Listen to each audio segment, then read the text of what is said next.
अच्छा, ये हम लोग ये देख रहे थे कि किस तरीक़े से जो है ना, मैंने आपको एक ये बात बताई है कि डायरेक्ट मेमोरी एक्सेस जो है वो बेसिकली उसकी वजह से ये पॉसिबिलिटी है कि आपके पास डायरेक्ट वो कंट्रोल को सीपीयू इंस्ट्रक्शन दे देता है ना, और फिर जब वो ओके हो जाती है तो ओके होने के बाद फिर वो उसको रिटर्न कर देता है। तो ये तो मतलब ये कि बेसिक इसकी वर्किंग है।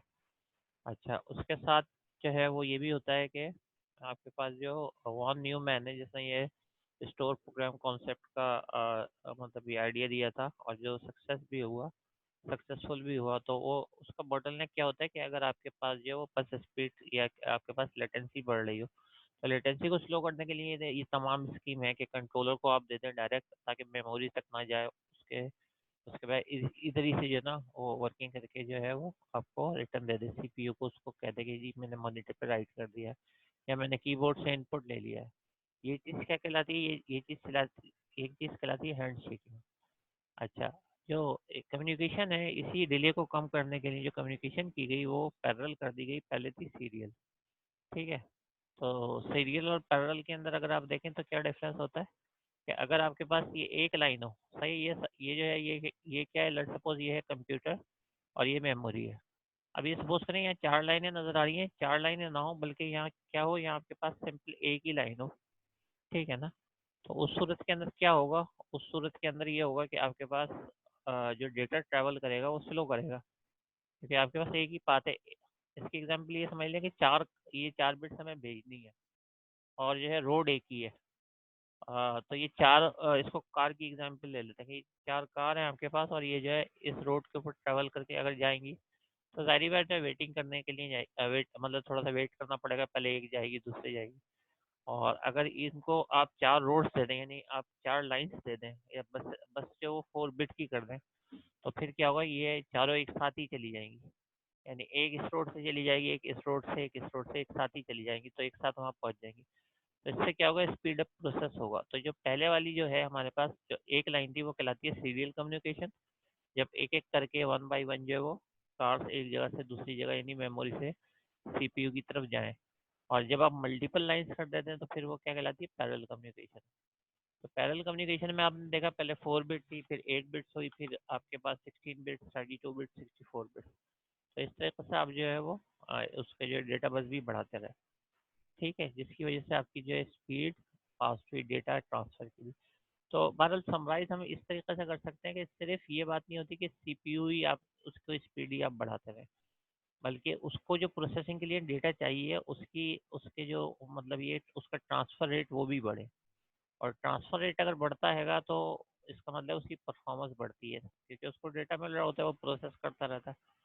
और अगर वो जो है ट्रांसफ़र रेट जो है वो स्लो डाउन हो जाता है किसी भी वजह से, तो फिर क्या होता है, वो बॉटल नेक कहलाता है, और उसके अंदर उसकी परफॉर्मेंस जो है वो स्लो हो जाती है। तो इसके लिए आपने जो है सीरियल कम्युनिकेशन से आप पैरेलल कम्युनिकेशन की तरफ भी आए, ताकि आप जो है वो उसको स्पीड अप करें। ठीक है, तो ये जो है हमारी इसकी समरी है, इसका एंड पॉइंट है। और इनको ये सीरियल और पैरेलल और ये डेटा ट्रांसफर लेटेंसी, ये सारी बातें समझ में आ गई है, वो 3 लिख के इंटर करें।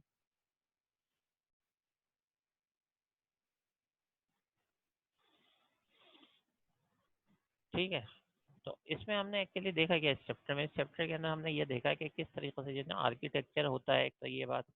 और पुराने आर्किटेक्चर कैसे थे, उनको हमने जो है वक्त के साथ साथ जो है वो मशीन इंस्ट्रक्शन भी देखी है वो क्या होती हैं। हमने ये भी देखा कि कौन कौन सा आर्किटेक्चर होता है, रिस्क होता है, सिर्फ एक आर्किटेक्चर होता है। रिस्क जो होता है उसके अंदर इंस्ट्रक्शन सेट कम होता है, सिस्टम में ज़्यादा होता है।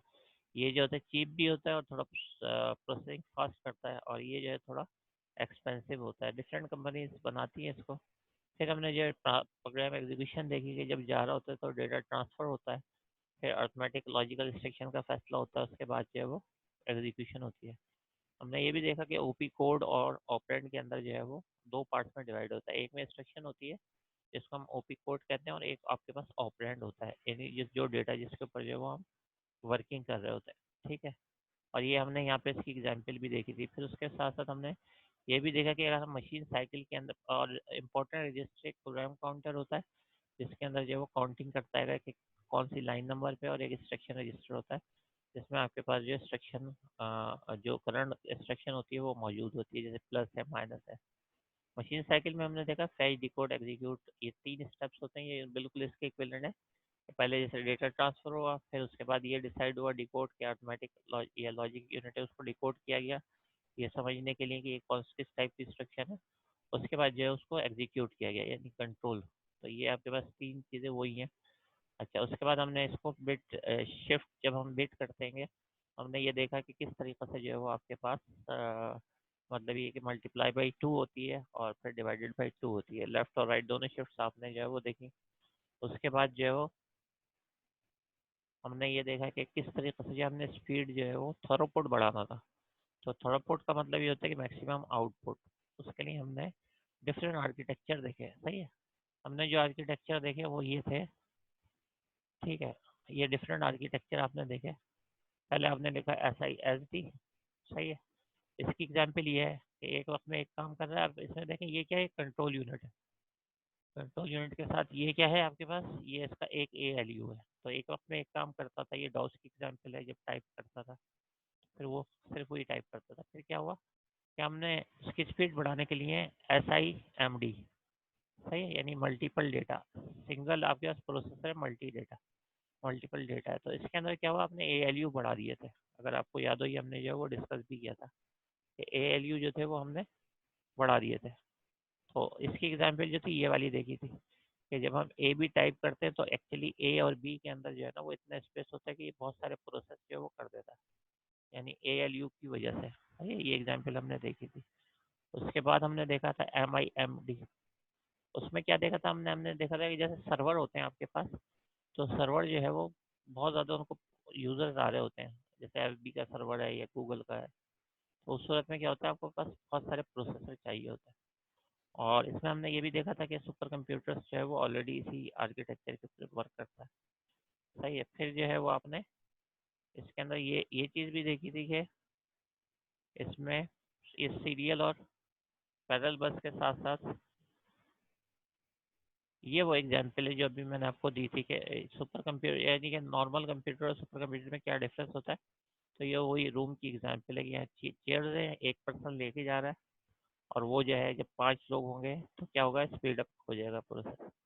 और ये हम लोगों की वो एग्जाम्पल है जिसके अंदर हम शिफ्ट जो है वो जब हम लेफ्ट करते हैं तो वो 4 का जो 8 बन जाता है, और जब हम शिफ्ट जो है दोबारा राइट करते हैं तो वो क्या होता है, बिट्स जो है वो डिवाइडेड बाई 2 हो जाती है। तो ये एक्चुअली समरी है। ये फिगर मेरे ख्याल में मैं आप लोगों को ग्रुप पे भी डाल दूंगा, ठीक है। तो आपको जो है समरी मिल जाएगी इसकी कि जो हमने करा है। और ये जो है तमाम उसकी जो हमने डिटेल पढ़ी है उसकी समरी है, ठीक है। इस समरी से आपको ज़रा बेहतर समझ में आ रहा है तो लिख के बताइए, क्योंकि ये जो कुछ हमने पढ़ा है अगर आप इन फिगर्स को देख के भी सोचे कि हमने क्या पढ़ा है तो आपको थोड़ी सी जो है हेल्प ज़रूर मिलेगी, और निस्बत इसके कि आप जो है वो वर्ड पढ़ें। मैंने सबको एक ही तरीके से ना समराइज एक कोशिश की कि एक ही पेज पे आ जाए, और ये तमाम है। हाँ, ये जो है ये हम लोगों के है नहीं, लेकिन ये मैं समझा देता हूँ। ये लिखा मल्टीपल प्रोसेसर सिंगल टास्क, यानी बहुत सारे प्रोसेसर हैं एक टास्क पे। इसकी एग्जांपल हम ऐसे देखते हैं कि ये जो है ना वर्ल्ड है, इसकी एग्जांपल गौर से सुने। ये जो है वर्ल्ड है, और ऊपर सैटेलाइट से डेटा आ रहा है। अब सैटेलाइट से आपको पता है डेटा जो आता है वो बहुत ही फास्ट होता है, उसमें बहुत सारे चैनल सारे होते हैं, इंटरनेट का डेटा होता है। तो उसको वो होता तो सिंगल डेटा है, लेकिन उसको प्रोसेस करने के लिए आपको जो है वो मल्टी, क्योंकि उसकी स्ट्रीम जो बिल्कुल सिंगल एक ही जगह से वो आ रहा है, उसको डिवाइड करना कि कौन से चैनल का है और इंटरनेट का कौन सा डेटा है, ऑडियो वीडियो कौन सी है। तो ऐसे स्ट्रक्चर में हमें बहुत सारे जो वो प्रोसेसर चाहिए होते हैं, जबकि हमारे पास डेटा जो है वो एक ही होता है। तो ये जो है ये चौथा टाइप का होता है। ये हमारे आउटलाइन में नहीं था, लेकिन मैंने आप लोगों को बता दिया, लेकिन ये आप रख सकते हैं जहन में। और इसमें भी ये होता है कि आपके पास जो है वो मल्टीपल प्रोसेसर होते हैं। अच्छा, ये जो आपको यहाँ पे डॉट डॉट नज़र आ रही है, ये बता रहे हैं कि जब आपके पास अगर इस सूरत में या इस सूरत में आप वर्किंग करें, जैसे अभी हमने बात की कि फेसबुक पे हम वो कर रहे हैं वर्किंग, बहुत सारे यूज़र आते हैं। तो उसमें अगर आप एक प्रोसेसर से वर्किंग करें, नॉर्मल करें, तो ये जो है ये क्या आ रहा है, ये लोड आ रहा है कि डेटा का रिक्वेस्ट बहुत सारी आ रही है, तो क्या होगा, सिस्टम हैंग हो जाएगा। सही है। इसलिए हमने क्या करा, यहाँ पे मल्टीपल प्रोसेसर लगा लिए, जिसकी वजह से सिस्टम जो है वो वर्किंग करता रहता है। बिल्कुल ऐसे ही यहाँ पे है कि जब आपके पास बहुत ज़्यादा डेटा आ जाता है चैनल्स का या डिफरेंट सेटेलाइट के थ्रू, तो क्या होगा, अगर आपके पास एक प्रोसेसर होगा तो सिस्टम वर्क नहीं कर पाएगा। तो फिर आपने क्या करा है, MI, मल्टीपल प्रोसेसर, यहाँ आपने प्रोसेसर बढ़ा दिया, ठीक है। तो वो उसके साथ साथ ये फिगर भी एक दो दफ़ा आप देखेंगे तो आपको पूरी चैप्टर की जो समरी मिल जाएगी, इसलिए मैंने ये किया था यहाँ पे। अच्छा, अब जो है हम नेक्स्ट उसकी तरफ चलते हैं, ये कहलाता है एल्गोरिदम। एल्गोरिदम एक्चुअली होता ही है कि हम जो है वो प्रोग्रामिंग जब कर रहे होते हैं तो कहा यह जाता है कि आप जो है ना उसका एल्गो पहले राइट कर लें। वजह ये होती है कि देखें अभी तो आप ये कहते हैं, अच्छा लास्ट रिपीट कर दो। लास्ट मैंने ये कहा है कि ये वाला जो है ना मल्टीपल प्रोसेसर सिंगल डेटा, ये ऐसे होता है कि जैसे आपका सैटेलाइट से डेटा आ रहा होता है ना, तो वो आपके पास कंट्रोल रूम के ऊपर जैसे नासा वगैरह के पास आएगा, तो वो इतना ज़्यादा होता है, इतना ज़्यादा होता है कि उसको जो है वो एक प्रोसेसर हैंडल नहीं कर सकता, लेकिन वो आता है एक ही सैटेलाइट से, तो इसलिए हम इसको सिंगल डेटा कह देंगे। और मल्टीपल आपके प्रोसेसर है उसके अंदर, अगर मल्टीपल प्रोसेसर ना हो तो उस डेटा की स्पीड की वजह से उसको संभाल नहीं सके वो, तो इस कंडीशन में हम ये वाला जो है आर्किटेक्चर यूज़ करते हैं। ठीक है, क्लियर है। अच्छा, अब जो है वो हम एल्गोरिदम की बात करेंगे। एक्चुअली एल्गोरिदम का जो बेसिक पर्पस होता है वो आपने आपने तो देखा होगा कि आपसे कहा जा रहा है फ्लो चार्ट बना दें, आपसे ये कहा जा रहा है कि जी आप जो है वो इसका पहले लॉजिक बनाएं। आप कहते हैं कि नहीं जी हमें क्या ज़रूरत है, हमने console dot read line right line कर लिया और हम 2 नंबर इनपुट लेंगे और उसको प्लस करेंगे और प्रिंट करा देंगे, तो इसकी क्या ज़रूरत है। तो एक्चुअली ये जो एल्गोरिदम की बात की जाती है ये इसलिए की जाती है कि जब आप फील्ड के अंदर आएंगे ना और बड़े आप सॉफ्टवेयर बना रहे होंगे किसी कंपनी के लिए या किसी वेबसाइट के लिए, तो वहाँ पे आपको जो है बैठ के सोचना पड़ेगा। आप ये नहीं कि जल्दी से कंप्यूटर पे बैठ गए, उन्होंने बोला एक वेबसाइट बना दो। तो एक्चुअली जब आप कोई बड़ी प्लानिंग कर रहे होते हैं तो उसके लिए आपको एल्गोरिदम्स की ज़रूरत पड़ती है। एल्गोरिदम्स का मतलब होता है आपका अपना लॉजिक। अब आप उसके अंदर डिफरेंट और भी लॉजिक जो बिल्ड इन है वो भी यूज़ कर रहे होते हैं और आपका अपना लॉजिक भी होता है, तो आप वो उसको भी जो है वो यूज़ कर रहे होते हैं। तो इसलिए एल्गोरिदम की इतनी ज़रूरत है। अच्छा, दूसरी बात ये कि वो कौन सी लैंग्वेज हो, सही है, जो कि प्रोग्रामिंग के लिहाज से सबको समझ में आए। जैसे मिसाल के तौर पे मैं आपसे ये कहूँ कि दो लोगों को बात करनी है, जैसे उर्दू में बात करनी है तो दोनों को उर्दू समझ में आती है, लेकिन जब लैंग्वेज डिफरेंट हो जाती है, फॉर एग्जांपल एक चाइनीज़ है वो उर्दू नहीं जानता और एक पाकिस्तानी है वो चाइनीज़ नहीं जानता और ये लोग बात करने के लिए जाए तो बड़ा प्रॉब्लम होता है। तो फिर इसके लिए क्या होगा, इसके लिए मैक्सिमम ये होगा कि इस टाइप के कुछ सिंबल्स होंगे ना, जैसे कोई सिंबल्स बना दिया जाएगा या कोई फिगर वगैरह जो है वो बनाई जाएगी। ठीक है, जैसे फॉर एग्जांपल ये मैंने बनाई है आपको समझाने के लिए कि ये कंप्यूटर पे वर्क कर रहा है, तो मैं उसको इस तरीके की जो फिगर बना के शो करूंगा या बताऊंगा, ये कोशिश करूंगा कि ये जो है प्रोसेस किस तरीके से ऑकर हो रहे हैं, सो ऑन इस किस्म की बात है, मतलब फिगर्स के थ्रू बताने की कोशिश की जाएगी। जैसे ये कोशिश की गई कि ए बी फॉरेन टाइप हो जाता है और इसके दरमियान ये काम हो जाता है। तो ये जो लैंग्वेज या फर्क करें, जैसे पहले आपके पास जब लैंग्वेज कोई नहीं थी, हम साइंटिफिक बात कर रहे हैं ना कि language Aahista Aahista human being ने सीखी, तो उस वक्त वो क्या थे, वो सिम्बल्स थे। अगर आप देखें नेशनल ज्योग्राफिक के अंदर तो उनकी जो दीवारों पे लिखा होता है, अभी भी कोशिश कर रहे हैं, तो सिंबल्स ऐसे होते थे कि किसी की तस्वीर बनी हुई है किसी की, तो सबसे पहले जो थी वो पिक्चर थी, लैंग्वेज मतलब पिक्चर लैंग्वेज थी। अगर किसी को एप्पल चाहिए तो वो एप्पल जो है वो ड्रॉ करके बता देता था कि मुझे एप्पल चाहिए, सही है, तो उस सूरत के अंदर क्या है कि वो उसकी कम्युनिकेशन हो जाती थी। अब ये है कि प्रोग्रामर की भी कोई लैंग्वेज नहीं होती कि प्रोग्रामर सारी दुनिया के ये बोलें कि जी हम चाइनीज़ में बात कर रहे हैं, हम इंग्लिश में बात कर रहे हैं। इंग्लिश में भी नहीं होती, कोई फ्रांस का कोई चाइना का प्रोग्रामर तो हर जगह का होता है। तो उन्होंने बोला भाई एक बात ये करते हैं कि एक ऐसी लैंग्वेज बना लेते हैं जो तमाम प्रोग्रामर जो है समझ सकें, तो उसको फ्लो चार्ट कहते हैं। जो आपसे कहा जाता है ना कि ये स्टार्ट का है, फिर ये एंड का है, फिर जो है आपके पास वो रेक्टेंगल है, सही है, प्रोसेसिंग के लिए। तो ये इसलिए कहा जाता है कि आपका वो फ्लो चार्ट देख के जो दूसरा प्रोग्रामर होगा वो फ़ौरन समझ जाएगा कि आपका लॉजिक क्या है। ठीक है, तो ये पर्पस होता है फ्लो चार्ट का और एल्गोरिदम का। अगर ये बात क्लियर है आपको तो अब आप 1 लिखिए, ये आपको समझ में आ जाए कि हमारे हमारे जो यूटिलाइजेशन क्या है, किस वजह से जो पूरी दुनिया के अंदर कहा जाता है। हालांकि बड़ा अजीब सा लगता है कि हम तो प्रोग्राम बना लें डायरेक्ट, सही है ना, तो ये एक्चुअली लॉजिक है। अच्छा, एल्गोरिदम जब आपके पास होता है तो एल्गोरिदम का कॉन्सेप्ट क्या है, इसकी जो वर्डिंग है वो आपने ज़रा गौर से सुनने में बता रहा हूँ, और अगर आप नोट कर सकते हैं तो ये बहुत ही आप लोगों के लिए अच्छी बात है। देखें, एल्गोरिदम इज ऑर्डर सेट। अच्छा, ऑर्डर के वर्ड से क्या निकलता है, वो निकलता है लाइन नंबर। हमारे जो प्रोग्राम एल्गोरिदम होता है, जाहिर बात है अभी हम कंप्यूटर की बात कर रहे हैं, अभी जनरल एल्गोरिदम की भी बात करेंगे, लेकिन कंप्यूटर की बात करें, ऑर्डर का मतलब लाइन नंबर से होता है। अब कोई भी प्रोग्राम आप ले लें कि पहले आप इनपुट ले रहे हैं, फिर प्रोसेस करा रहे हैं, फिर आउटपुट करा रहे हैं, फिर इफ लगा रहे हैं, तो लाइन नंबर से चलता है। सेट ऑफ अनएम्बिगुअस, अनएम्बिगुअस कहते हैं क्लियर को, एम्बिगुअस कहते हैं कि जो आपको समझ में बात ना आए, यानी डाउटफुल हो ना। और अनएम्बिगुअस कहते हैं क्लियर को, कि ये बिल्कुल जो है क्लियर और एग्जीक्यूटेबल जो है वो आपके पास स्टेप्स हो उसमें लिखी हुई। सही है। और उसके साथ जो उससे भी ज़्यादा ज़रूरी चीज़ है कि वो एंड के अंदर प्रोग्राम एंड हो जाए। यानी ये नहीं है इनफाइनाइट चलता जा रहा है, चलता जा रहा है, चलता जा रहा है, ऐसा नहीं होता। हर प्रोग्राम एंड हो रहा होता है। मेन के बाद जो कर्ली ब्रैकेट होते हैं या क्लास के जो लास्ट ब्रैकेट होते हैं उसके बाद वो ऑटोमेटिकली एंड होता है, आप कुछ लिखें या ना लिखें। सही है। लेकिन और कुछ लैंग्वेज है उसके नाम हमें एंड लिखना पड़ता है, लेकिन वो ऑटोमेटिकली फिर एंड कर देती है जब उनको कोई इंस्ट्रक्शन नहीं मिलती है। वरना क्या हो, प्रोग्राम आपके पास इनफाइनाइट, अच्छा इनफाइनाइट लूप भी चलते हैं, लेकिन वो हम ज़रूरतन चलाते हैं और उसको भी किसी एक कंडीशन के ऊपर जो टर्मिनेट कर देता है। जैसे आप वाइल का लूप चला रहे हैं, यूज़र से इनपुट लिए चले जा रहे हैं, लेकिन आपने बोला कि जब तक उसका इनपुट ले रहे हूँ, जब तक वो जो इनपुट देगा वो मैं सम करता रहूँगा। सही है। आखिर में उसको बता दूंगा उसने जो टोटल नंबर दिए हैं उसका टोटल सम कितना हुआ। लेट्स सपोज उसने 1 से लेकर 10 तक इनपुट दिया है, तो आखिर में आप प्रिंट कर देंगे 55। आप उसमें जमा करते रहेंगे जो भी वो इनपुट देता रहेगा, लेकिन अब वो एंड कैसे हो। या तो ये कि आप फॉर का लूप लगाएं, तो फॉर का लूप तो उस सूरत के अंदर आपके पास लगता है जब आपको पहले से पता होता है कि जी मुझे 10 दफ़ा चलाना है। लेकिन ऐसी कंडीशन हो जाती है जैसे गेम वगैरह बना रहे हैं, उसमें आप कहते हैं do you want to continue, अब यूज़र की मर्जी है 10 दफ़ा गेम खेले, पूरा दिन गेम खेलता रहे, मतलब वो गेम ओवर हो गया, फिर उसका दिल चाह रहा है फिर खेल रहा है, यस यस कर रहा है। तो उस सूरत के अंदर जो है वो आप क्या करते हैं कि वो इनफाइनाइट लूप में ये चेक लगा देते हैं कि अगर बोले यूज़र के मैं कंटिन्यू नहीं करना चाह रहा, यानी वो एंड प्रेस करे, तो फ़ौरन आप क्या करते हैं, लूप से बाहर आ जाते हैं। तो इनफाइनाइट लूप को भी हम टर्मिनेट करते हैं किसी कंडीशंस के ऊपर। ठीक है।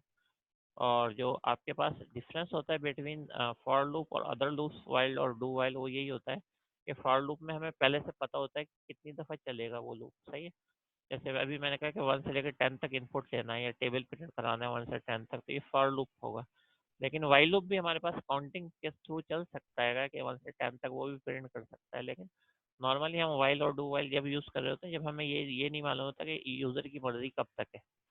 सही है। Do you want to continue, yes और नो, इस तरीके से गेम्स वगैरह में तो उसको हम यूज़ कर रहे होते हैं। ठीक है। अच्छा, दूसरा एल्गोरिदम जो हम आम जिंदगी में होता है वो ये होता है कि हम जो है वो जो टास्क परफॉर्म करते हैं, कोई भी टास्क जिंदगी में परफॉर्म कर रहे हैं आम टास्क, उसके लिए हम एक एल्गोरिदम जो है वो राइट करते हैं, मतलब राइट नहीं करते, हम एल्गोरिदम के तहत ही वो काम कर रहे होते हैं। सही है ना। जैसे फॉर एग्जांपल मस्जिद में जो है वो नमाज़ पढ़ने के लिए जाना, तो उसको आपको पता है कि वो पहले वज़ू करना है, फिर वज़ू करने के बाद टोपी वगैरह पहननी है, उसके बाद आपने नमाज़ के लिए निकलना है। लेकिन ये एल्गोरिदम कौन सा होता है, ये होता है जो हम सीख लेते हैं, हमें याद करने की ज़रूरत नहीं होती, हमें पता है ये काम हम नहीं करेंगे तो हम मस्जिद नहीं जा सकते, तो आप ऑटोमेटिकली वो काम सारे करके जो है वो आप जा रहे होते हैं। तो एक्चुअली ये जो है एल्गोरिदम की, तो ज़्यादातर एल्गोरिदम जो है इंसान जब वो छोटा होता है, यानी 5 ईयर्स तक का, जब उसको समझाया जा रहा होता है कि ये चीज़ है, ये चीज़, उसी वक्त सीख लेता है लाइफ के ना। और वो उसको परफॉर्म कर रहा होता है, पूरी लाइफ उसको परफॉर्म कर रहा होता है। तो एक्चुअली हम लोग एक्चुअली आदत इतनी हो जाती है एल्गोरिदम की कि हमें नहीं पता होता है कि हम एल्गोरिदम परफॉर्म कर रहे हैं, हमें ये पता होता है कि जी हम कोई टास्क परफॉर्म कर रहे हैं। लेकिन स्टेप्स उसकी जो वो वही होंगी, आप गाड़ी चलाएंगे, बाइक स्टार्ट करेंगे, तो पहले न्यूट्रल करेंगे, उसके बाद फर्स्ट, अब ये नहीं कि आप जो है वो डायरेक्ट जो फोर्थ गियर में डाल के और गाड़ी चला देंगे, तो वो एल्गोरिदम नहीं, वो है तो एक एल्गोरिदम, लेकिन क्योंकि आपके माइंड में ये चीज़ है कि ये होता है एक स्टैंडर्ड, तो करते हैं सब। तो एल्गोरिदम क्या है, एल्गोरिदम जो है रिसर्चर ये मानते हैं कि हम जो जितनी भी एक्टिविटीज परफॉर्म करता है ह्यूमन बीइंग, ये रिसर्चर बड़े इंपॉर्टेंट होते हैं, इन्हीं की वजह से जो दुनिया आगे बढ़ती है। एक्चुअली इंजीनियर बाद में आते हैं, रिसर्चर पहले अपना जो कुछ भी है, जो कुछ पॉसिबिलिटीज़ है वो बता देते हैं और उसको जो है टेस्ट करके भी बता देते हैं, फिर ये कि इंजीनियर्स उसके ऊपर वर्क करके जो है वो आगे बढ़ते हैं। या ऐसी कंप्यूटर्स के अंदर है कि कंप्यूटर्स के अंदर सारे एल्गोस जो है वो रिसर्चर बताते हैं या उसके ऊपर वर्किंग करके, तो फिर जो है मतलब अब आज जो टेक्नोलॉजी इस हद तक है वो ये रिसर्चर या इनको अब साइंटिस्ट कह लें, ये जो है परफॉर्म कर रहे होते हैं रिसर्च के, कोई और जो नई चीज़ दरियाफ्त करें और फिर ये बताते हैं। ठीक है। तो ये जो है तमाम के तमाम डिसीजन मेकिंग ये हम किसी किसी एल्गोरिदम के थ्रू जो फॉलो कर रहे होते हैं। फॉर एग्जांपल ये जो है आपके पास, पहले रिप्रेजेंटेशन कर लेते हैं फिर आपको समझ में आएगा। इसके दोनों एग्जांपल, एल्गोरिदम पेश करने के, भाई कोई चीज़ आप राइट करते हैं तो उसको प्रेजेंट करने का तरीका होता है। जैसे फॉर एग्जांपल आपको असाइनमेंट दिया गया तो उसका ये है प्रेजेंटेशन आप ऐसे करेंगे कि आप उसको अपलोड कर देंगे एलएमएस के ऊपर वर्ड में बना के। सही है। उसका तरीक़ाकार यही है उसका, या फिर ये है कि अगर आपकी फिजिकली होती है तो आप जो है वो सबमिट करा देते हैं। ठीक है, सबमिट करा देते हैं आप उसकी फाइल वगैरह की फॉर्मेट में। तो किसी को किसी चीज़ को प्रेजेंटेशन कोई दे रहा होता है, उसका ये तरीक़ेकार होता है कि एक बंदा आता है, वो उधर स्लाइड्स वगैरह चल रही होती है। तो बहरहाल रिप्रेजेंटेशन जो है तरीक़ेकार के किस तरीके से उसको बताया जाए, तो 2 तरीके होते हैं। एक वो होता है जो कि पूरी दुनिया जो है वो समझती है और जिसको अभी हमने डिस्कस किया, वो क्या होती है, ये मैंने सिलेक्ट किया हुआ है, लैंग्वेज ऑफ पिक्चर होती है वो, सही है। और इसको हम क्या कहते हैं, फ्लो चार्ट, ताकि दुनिया में हर कोई ये समझ जाए कि हमारा क्या लॉजिक है। तो इसके लिए वर्ड क्या यूज़ होता है, प्रिमिटिव। प्रिमिटिव का मतलब ये होता है कि आप जो है जो बात करेंगे वो पिक्चर्स में करेंगे, ठीक है। अच्छा, इसकी पिक्चर से फ्लो चार्ट की तो अभी आप देख रहे हैं, फिर और बहुत सारी आप कंप्यूटर साइंस में बहुत सारी पिक्चर्स के थ्रू काम होता है। जैसे डेटाबेस की पिक्चर को ईआरडी कहते हैं, डेटा फ्लो डायग्राम होती है, सही है, सो ऑन। और यूएमएल होती है, बहुत सारी लैंग्वेजेस होती हैं इसके अंदर जो आप वक्त के साथ साथ सीखेंगे। लेकिन जो सबसे पहली लैंग्वेज सिखाई जाती है वो फ्लो चार्ट ही होता है, यानी ये लॉजिक बनाना। तो इसलिए जो है वो तो ये क्या चीज़ कहलाती है, प्रिमेटिव। यानी एक तरीका ये है कि आप पिक्चर के थ्रू जाहिर करें अपने लॉजिक को, अपने एल्गोरिदम को, वो क्या कहलाएगा, प्रिमेटिव।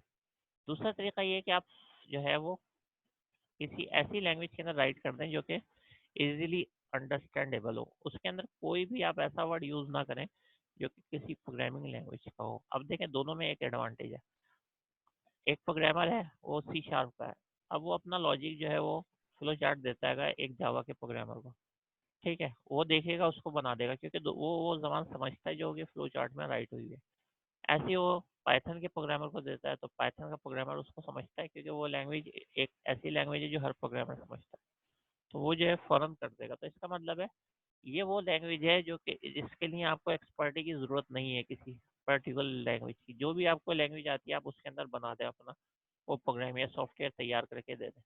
तो इसलिए इसको जनरल रखा गया।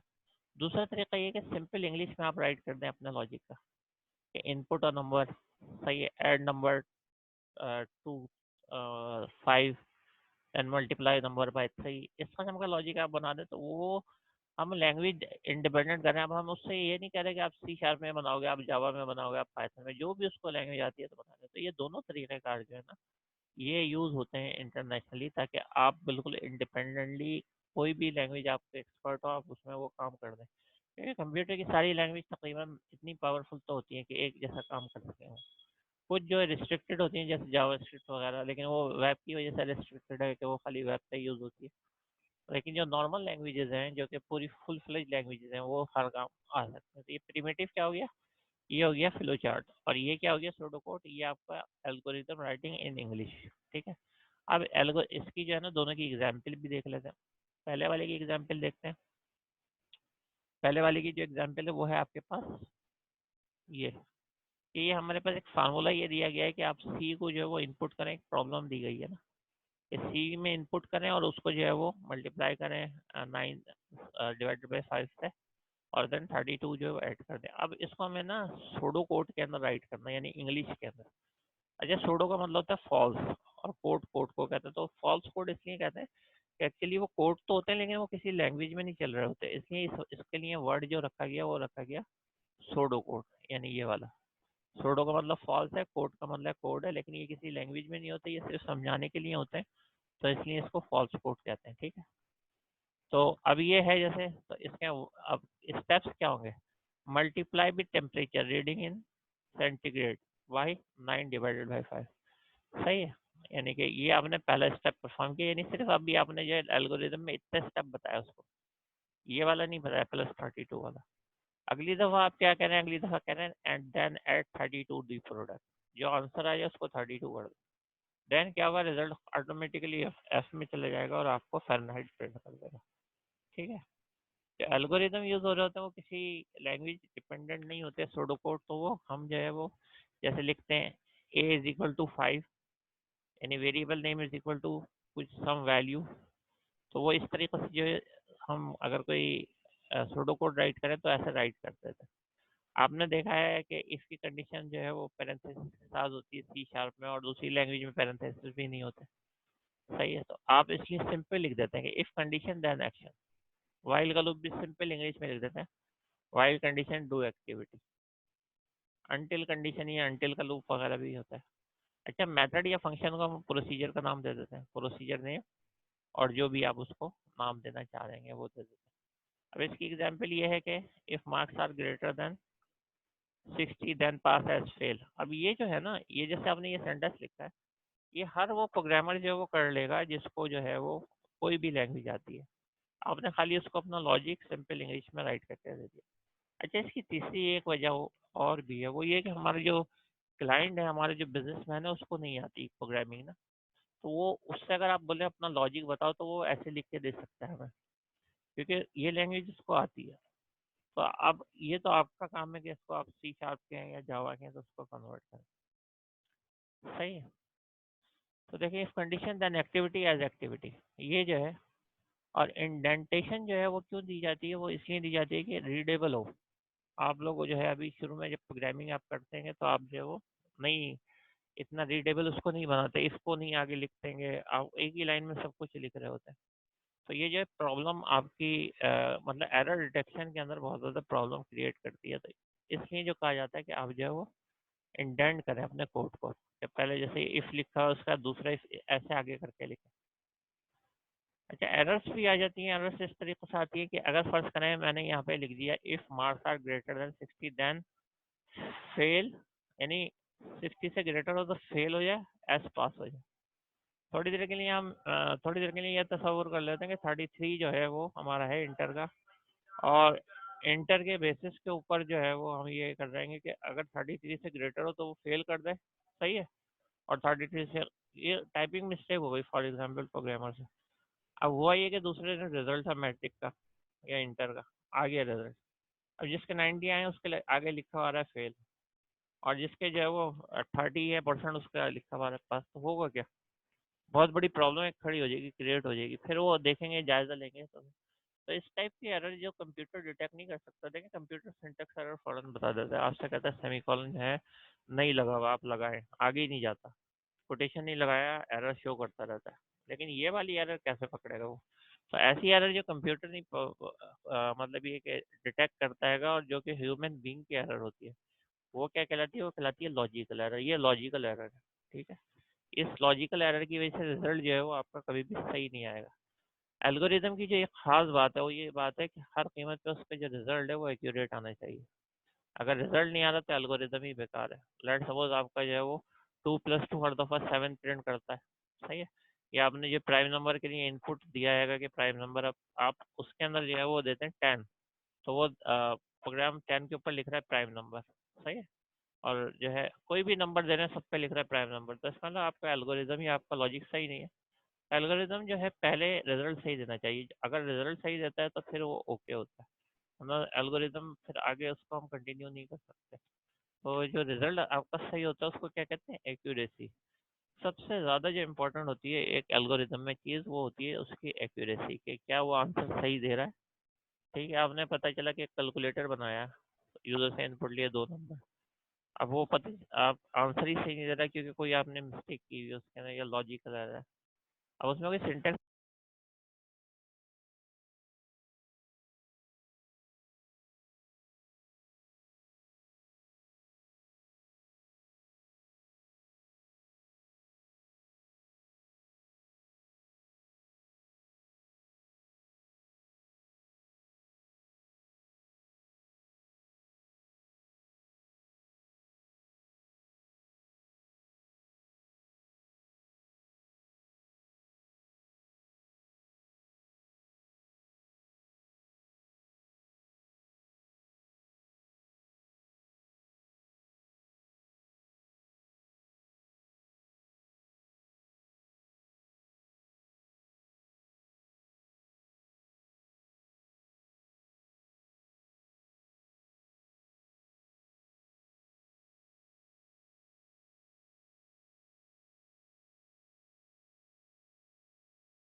ठीक है, एक है आपके पास इसके अंदर प्रोग्रामर जो है वो एक डिपार्टमेंट होता है, SQA, सॉफ्टवेयर क्वालिटी एश्योरेंस। ये एक सब्जेक्ट भी आपको पढ़ाया जाता है। उसका रीज़न यही होता है आपको जो है वो ये बताया जाए कि कोई एरर प्रोग्रामर ने तो नहीं किया। अब देखें, अगर वो एरर कस्टमर के पास चली गई उस सॉफ्टवेयर के अंदर, तो फिर क्या आपकी रेपो खराब होगी, वो फिर 10 लोगों को बताते हैं। वो बिल्कुल ऐसी बात है कि आप किसी से नया कोई AC वगैरह लेके आए और वो जैसे लेके आए तो वो 2 दिन के बाद खराब हो जाए, फिर आप उनको वापस करने के लिए जाए तो वो और इशू करें। तो फिर आप बोलेंगे या तो कंपनी को बोलेंगे कि इसकी कंपनी की AC सही नहीं होता, आप तो सबको ये बताएंगे ना। तो बिजनेस की एक गुडविल होती है, ऐसी सॉफ्टवेयर वालों की गुडविल होती है उनके, चाहे वो अकेले सॉफ्टवेयर बना रहे हो या किसी सॉफ्टवेयर हाउस के अंदर बना रहे हो। ऐसे इस चीज़ का जो है वो ख्याल रखा जाता है। अच्छा, फिर उसके बाद दूसरा जो तरीका है वो है ये देखें आप, जो है एक ये प्रिमिटिव किया गया है। प्रिमिटिव का क्या मतलब है? पिक्चर के थ्रू ये एक एल्गोरिदम बनाया गया है। इसके अंदर ये बताया गया है कि कैसे जो है हम एक पेपर से जो है एक बर्ड बना सकते हैं ना।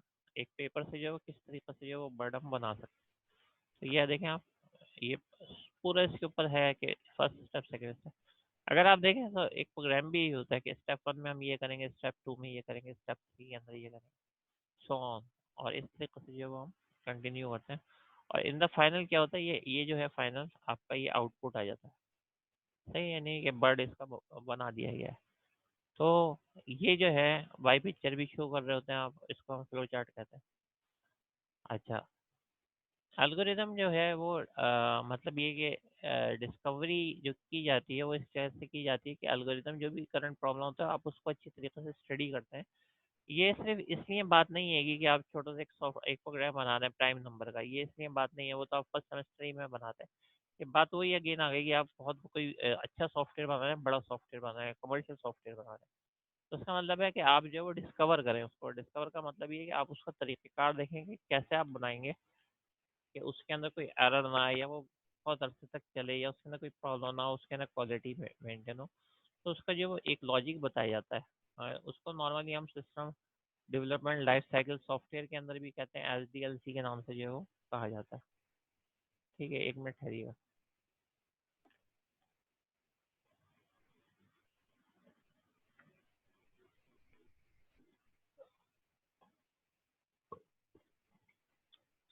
अच्छा, उसकी बड़ी सिंपल सी स्टेप है, ये समझ लें मैं आपको SDLC पढ़ा रहा हूँ, क्योंकि SDLC आप पढ़ेंगे तो उसमें भी आपको ये मिलेगा। और ये जनरल सी स्टेप्स हैं, मतलब ये हर प्रॉब्लम के लिए होती है, सिर्फ इसके लिए नहीं, आप एल्गोरिदम या सॉफ्टवेयर डिजाइन के लिए करते हैं। सही है। उसका साइंटिस्ट का नाम क्या था? साइंटिस्ट का नाम था पोलिया। सही है, 45 में उसने ये करा था, बताया था। पहले ये वो कहता है कि आप एनालाइज करें उसको, हम कहते हैं अंडरस्टैंडिंग द प्रॉब्लम, कि प्रॉब्लम जो है वो एक्चुअली है क्या। प्रॉब्लम का मतलब ये है कि कोई सॉफ्टवेयर आपको जो है वो डिज़ाइन होने के लिए दिया गया है, तो वो किस तरीके से आप बनाएंगे। तो पहले तो आप उसकी रिक्वायरमेंट चेक करें ना कि क्या क्या रिक्वायर्ड है उनको, जो है प्रॉफिट वो कहते हैं कि हमें शो किया जाए, वो कहते हैं मंथली जो है वो रिपोर्ट आनी चाहिए जितनी हमारी सेल्स हो। बिजनेस की रिक्वायरमेंट ऐसी ही होती है, वो ये कहते हैं कि आपको जो है ना कस्टमर ने पेड किया या नहीं किया है। ऐसे कस्टमर बहुत सारे होते हैं जिनको जो है मतलब क्रेडिट दिया जाता है तो वो बहुत अर्सा होता है फिर भी पेड नहीं करते। तो अगर मैनुअल सिस्टम होता है और आपका बिजनेस बड़ा होता है तो पता ही नहीं चलता कि ऐसे कस्टमर भी हैं। लेकिन अगर आपका कंप्यूटराइज सिस्टम होता है तो बाकायदा आपको मैसेज जनरेट करके देता है कि इसने जो है, बल्कि वो तो इतना ऑटोमेट होता है कि वो पहले कस्टमर को ईमेल भी कर देता है कि भाई आपका जो है ड्यू हो गया है, और इस तरह से कि आपके चार्जेस जो है वो बढ़ जाएंगे। तो इसलिए जो है वो ऑटो जनरेटेड, ये ऑटोमेशन जो है उसके अंदर लगा दी जाती है। आपको भी बता रहे हैं और उसको भी बता रहे हैं कस्टमर को, उसके पास भी व्हाट्सएप के थ्रू या SMS जो भी है मैसेज भी जनरेट हो रहा है, ईमेल भी जा रही है, सो ऑन। तो ये सब सॉफ्टवेयर जो है वो करके दे देता है। इसमें ये है कि आपको किसी इधर ह्यूमन बीइंग की जरूरत नहीं कि वो आपको याद दिलाए कि सर उस कस्टमर ने तो पेड ही नहीं किया। सही है। तो वो क्या चाहते हैं, कैसा सॉफ्टवेयर बनाना चाहते हैं, इसको कहते हैं अंडरस्टैंडिंग प्रॉब्लम। अच्छा, आपने समझ लिया, उसके बाद अब आपने उसका लॉजिक बनाना शुरू करा। अब लॉजिक की बात ये आ गई कि आपने उसका एल्गोरिदम बनाना शुरू करा, या तो आपने प्रोटोकॉल राइट किया या फिर आपने फ्लो चार्ट बनाना शुरू किया।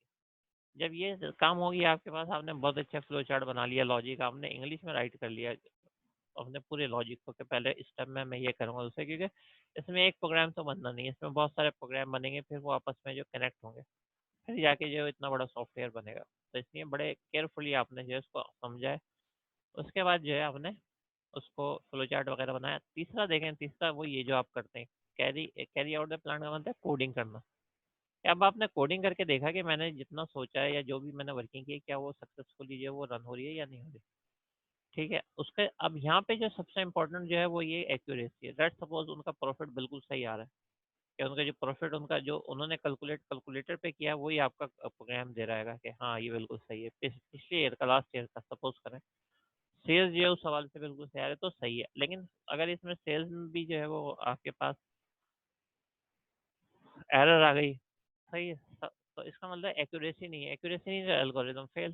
तो इसकी जो सबसे पहली जो चीज़ है, आपने देखा है ये जो एल्गोरिदम फेल होते हैं तो बड़े बड़े आपके नासा के प्रोजेक्ट भी एल्गो जरा से एल्गोरिदम की वजह से फेल हो जाता है। उनका रॉकेट जाता है, आप देखते हैं वो रॉकेट और वो उस रास्ते के अंदर है, फेल हो गया। तो इसका क्या मतलब है कि उनका जो है कहीं एल्गोरिदम है, तो वो इससे ज़्यादा जितना पैसा उन्होंने उसमें लगाया होता है कि जी कि किस तरीके से जो है वो हमारा सिस्टम, मतलब उन्होंने पूरा इसके ऊपर वर्क करा, एल्गो बनाया, उससे ज़्यादा पैसा वो इस चीज़ में लगाते हैं कि नेक्स्ट टाइम ये गलती ना हो। तो वो क्या करते हैं, पूरी इन्वेस्टिगेशन होती है कि ये हुआ क्या था, क्या रीज़न था, एल्गोरिदम किस वजह से फेल हुआ था। ठीक है, और उसके बाद evolute the solution for the accuracy and it's potential. सही है, सॉल्विंग सॉल्विंग अदर प्रॉब्लम। तो आपने जो है वो सॉल्यूशन को एक्यूरेसी भी उसकी चेक कर ली, उसके बाद उसको आपने सॉफ्टवेयर जिसके लिए बनाया था उसको दे के देख लिया कि उसका प्रॉब्लम सॉल्व हो रहा है या नहीं हो रहा है। अब वहाँ पे भी प्रॉब्लम आता है कि ये नहीं कि फुली जो आपने अपने सॉफ्टवेयर हाउस में बनाया है वो वहाँ पे चलेगा। वहाँ पे एनवायरनमेंट भी थोड़ा डिफरेंट होता है, तो वहाँ पे भी आपको थोड़ा सा उसको जो है ट्यून करना पड़ता है। सही है, अपने सॉफ्टवेयर को और मज़ीद ट्यून करना पड़ता है, फिर जाके जो है। तो ये मैं रिपीट कर रहा हूँ, ये जो है SDLC भी कहलाता है। ये अंडरस्टैंड प्रॉब्लम, प्रॉब्लम को आपने समझा, उसके बाद जो आपने ये उसका एल्गो बनाया कि मैं कैसे उसको बनाऊंगा। लेकिन ये लॉजिकली आपने पेन पेंसिल से वर्क करा, कोडिंग नहीं की है। कोडिंग ये कर रहे हैं आप, carry carry out the plan. उसके बाद आप जो है वो मतलब उसको वहाँ जाके इंस्टॉल करके देख रहे हैं कि वो रिजल्ट सही दे रहा है या नहीं दे रहा, और उनकी प्रॉब्लम सॉल्व कर रहा है या नहीं कर रहा। ठीक है, अच्छा ये ब्रेक का पूछ रहे थे, तो ये ब्रेक का भी टाइम अब आपके पास जो है वो आ रहेगा। तो अब जो है वो ब्रेक लेते हैं, फिर ब्रेक के बाद जो है वो हम इसको जो है वो कंटिन्यू करते हैं। ठीक है, क्योंकि 1 मिनट से कम रह गया। अच्छा, अभी तक जिसको बात समझ में आई है वो 3 तो लिख देना कौन सा।